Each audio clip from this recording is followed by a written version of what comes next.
عبد الرحمن بن عمر بن ملجم، یہ حضرت مولا علی کا قاتل ہے۔ جب حضرت علی کو شہید کر لیا انہوں نے تو اس وقت اس کو پکڑا گیا، پکڑ کر کہا گیا کہ اس کو قید کرتے ہیں، ماریں گے تو بعد میں، پہلے اس کی زبان کاٹتے ہیں۔ جب زبان کاٹنے لگے تو جسم پر لرزہ طاری ہو گیا۔ صحابہ پوچھنے لگے ڈر گیا؟ کہا نہیں ڈرا نہیں ہوں۔ یہ لرزہ کیوں طاری ہے؟ سنیے گا لرزہ اسی لیے طاری ہے کہ آپ مجھے 10 دن بعد قتل کرنے والے ہیں، تو 10 دن میں کیسے گزاروں گا اگر تم میری زبان کاٹ دیو؟ میں تو ایک لمحہ بھی قرآن کی تلاوت کے بغیر نہیں رہتا، میں تو رات دن سوتا ہوں تو قرآن پڑھتے پڑھتے نیند آتی ہے، جب میری آنکھ کھلتی ہے تو میری زبان پہ قرآن جاری ہوتا ہے۔ اب مجھے آپ مارو گے، مار ڈالو، لیکن میری زبان نہ کاٹو، اس سے قرآن چلتا ہے۔ اندازہ لاؤ عبادت کا عالم یہ ہے کہ قرآن اتنا پڑھتے ہیں لیکن دشمنی نبی کی اولاد سے اور نبی کے خاندان سے اتنی ہے کہ حضرت مولا علی کو شہید کرنے والا، قتل کرنے والا قاتل یہ کہہ رہا ہے۔ یہ خارجیوں کی علامت ہوتی ہے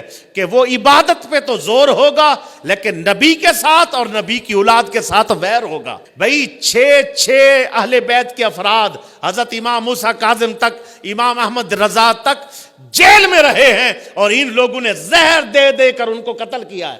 وقت نہیں ہے، ٹائم نہیں ہے، کیا آپ کو بتائیں ان کی دشمنیوں کی حد کہاں تک تھی۔ سارا دن قرآن پڑھتے، ساری رات قرآن پڑھتے اور سجدے کر کر کے ان کے ماتھوں پر نشان پڑ گئے اور ان کے جسم ایسے ہلکے ہو گئے، رات دن کھڑے رہتے تھے جناب والا قرآن پڑھ کے، لیکن وہ قرآن ان کو ہدایت نہ دے سکا۔ کیوں؟ وجہ کیا ہے؟ آپ کے ذہن میں بھی سوال آئے گا نا، میں سوال کا حل دے رہا ہوں، میرے ذہن میں بھی آیا۔ یا اللہ اگر وہ تھے اتنے منافق، جانا جہنم میں تھا ان لوگوں نے، یا اللہ اتنی ان کو عبادت کی توفیق کیوں دی؟ سنیے گا وجہ کیا ہے۔ وجہ یہ ہے کہ جس وقت بندہ ایک کام کر کے محنت کر کے مال جمع کر لیتا ہے، اب اس کو یہ ہوتا ہے اس مال سے میں فائدہ اٹھاؤں گا۔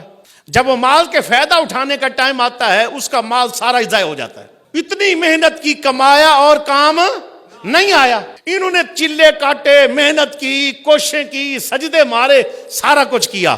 جب گئے نا وہاں چٹ دی اعمال کی، اتنی عبادت، اتنے قرآن، اتنا فلاں، اتنا نفل، اتنا یہ، اتنے صدقے، اتنے سب کچھ پیش کیا، کہا جانے دو اب قرآن پڑھنے لگا ہوں۔ سورہ صافات آیت نمبر 25، واقفوہم، روکو ان کو، انہم مسئولون، ان سے سوال ہونا ہے۔ قرآن لے کے آئے، سجدے لے کے آئے، حج لے کے آئے، عبادت لے کے آئے، سب کچھ لے کے، عمرے لے کے آئے، جنت کی ٹکٹ پاس ہے، جنت جا رہے، جنت کے دروازے پر کھڑے ہیں۔